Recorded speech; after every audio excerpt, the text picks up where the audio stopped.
সিলেটে উসমানীনগর 2 বছর আগে মাহফিলে গেলাম। মাহফিলে গিয়ে প্রধান মেহমান হিসেবে গিয়েছি, তাদের যথেষ্ট আপ্যায়ন। মাহফিল শেষ করে খেতে বসলাম।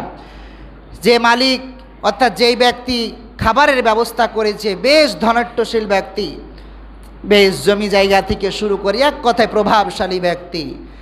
টেবিলের মধ্যে যত খাবারের আয়োজন করেছে আমি গনে দেখি নাই, বলতে পারবো না। তবে এতটুকু বলতে পারি, যদি একটা টুকরো করে প্রত্যেকটা আইটেমে হাত দেওয়া হতো আমার দ্বারা সম্ভব নয় খাওয়া। মাছ ধরেন যে 7-8 পদ 10 পদের মতো, গোস্তর মধ্যে কোনটা ফ্রাই করা, কোনটা আপনার ঝোল করা, কোনটা এক এক রকমভাবে আপনাকে আমি বোঝাতে পারবো না। কোনটা সামুদ্রিক মাছ, কোনটা ছোট মাছ, কোনটা বড় মাছ, কোনটা ইলিশ মাছ, এত খাবারের আয়োজন, এত কিছু। সাথে আরও কয়েকজন বসলো, তার অন্য মেহমান বৃন্দ, অতিথিবৃন্দ। যিনি আয়োজক তিনি বসে আছেন, আমার পাশে কথা বলছেন। আমি বললাম, ভাইজান খাবার আমাদের সাথে শরীক হন, আপনি খাবেন না? বলছে, হুজুর আপনারা শুরু করেন, মনে কিছু নিয়েন না, আমার আলাদা খাবার আছে, খাবার আসতেছে তখন খাচ্ছি। ভাবলাম এত খাবারের থেকে আবার আলাদা স্পেশাল খাবার, ব্যাপার কি? খাবার হয় আবার কীরকম? প্রিয় উপস্থিতি, কথাটা তুলে ধরছি আমাদের শিক্ষা নেওয়ার জন্য।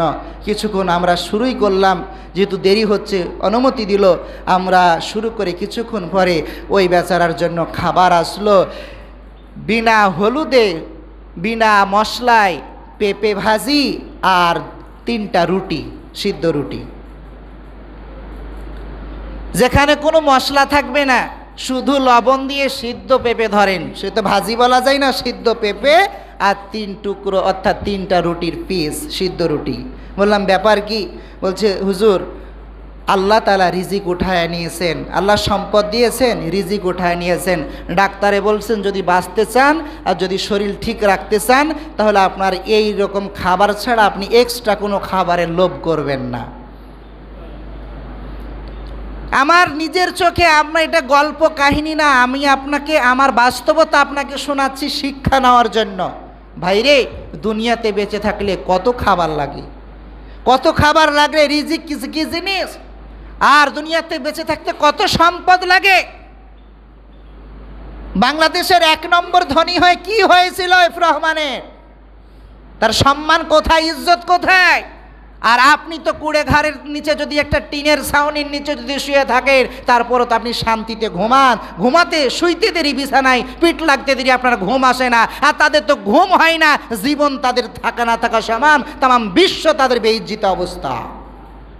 এই জন্য অন্যায় হারামে কখনো আরাম নাই, এটা মাথায় রাখতে হবে সূত্র। হারামে আরাম নাই।